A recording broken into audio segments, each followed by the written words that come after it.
السلام علیکم دوستو، امید کرتا ہوں آپ خیریت سے ہوں گے۔ آج کا ہمارا ٹاپک ہے چھوٹے موٹے گھریلو مسائل کا بہت ہی آسان حل۔ سبز مرچ کو فریج میں رکھنے سے پہلے دھو کر اس کے اوپر کی ڈنڈی اتار دیں۔ اس طرح مرچیں کافی دیر کے لیے تازہ رہتی ہیں۔ سبز دھنیا کو اچھی طرح دھونے کے بعد ململ کے کپڑے میں لپیٹ کر فریج میں رکھنے سے کافی دیر تک فریش رہے گا۔ ٹماٹر کے قطرے گھی، مکھن یا تیل میں تلنے سے اپنی خوشبو اور ذائقہ کھو دیتے ہیں۔ اگر خوشبو اور ذائقہ برقرار رکھنا چاہتے ہیں تو ان کو چربی میں تلنے سے ان کی خوشبو اور ذائقہ برقرار رہے گا۔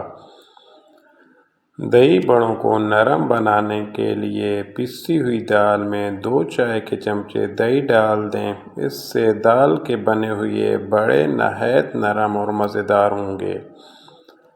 قیمے کی روٹی کو فریز کرنے کے لیے فریزر میں رکھنے سے پہلے میدا چھڑک کر بٹر پیپر پر رکھیں تاکہ وہ چپکے نہیں۔ 1 منٹ تک توے پر الٹ پلٹ کر کے فریز کر دیں تو 20 سے 25 دن تک خراب نہیں ہوگی۔ اگر مرچ تیز ہو جائے تو 1 پیاز براؤن کر کے اخبار پر پھیلا دیں۔ تھوڑی دیر میں خستہ ہو جائے تو ہاتھ سے کچل کر سالن میں ڈال دیں۔ 1 لیموں کا رس ڈال دیں، مرچ کم ہو جائے گی۔ اگر سالن بنانے کے بعد شوربے، قورمے یا سبزی کے اوپر گھی یا تیل نہ آ رہا ہو، آدھا چمچ اس میں کسوری میتھی شامل کر دیں۔ چند سیکنڈ کے اندر تیل یا گھی اوپر آ جائے گا۔ اگر پنیر رکھے رکھے سخت ہو گئی ہو تو ایک ململ کے کپڑے کو سرکے میں بھگوئیں اور پنیر کو اس میں لپٹ کر رکھ دیں، یہ نرم ہو جائے گی۔